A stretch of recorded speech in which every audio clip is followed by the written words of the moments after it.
Presidente da República José Ramos Horta, o seu governo, deu atenção para trabalhador e a Austrália, também sira lá com o sambaracliu para acomodação do que Haruka Mai Timor. Se festado o assunto, né? E a quarta-feira, né? Relaciona o trabalhador timoruan e a Austrália, né? Begasta o sambaracliu para acomodação.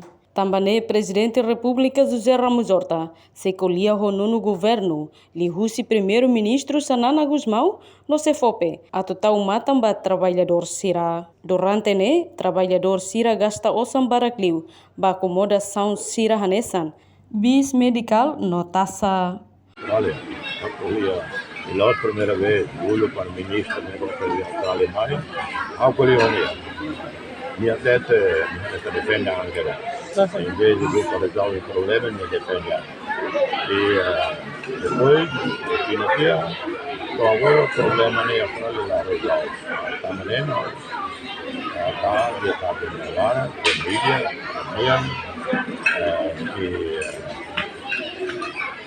e il cielo alloggiamento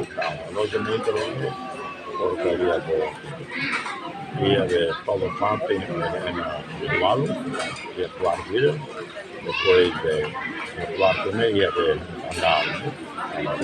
Y de la multa que existe en Ualu, la multa deve ser $700.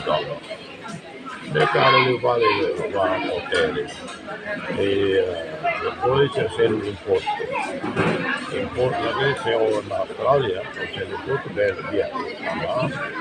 Quando todo grátis na médico, mas e também o trabalhador tira depois lá que o programa da Medicaid, o selo imposto para isso, coisa do bairro uma se ela não dá serviço, amanhã busca base a dela, o selo $9, a $2 não tem que a matéria.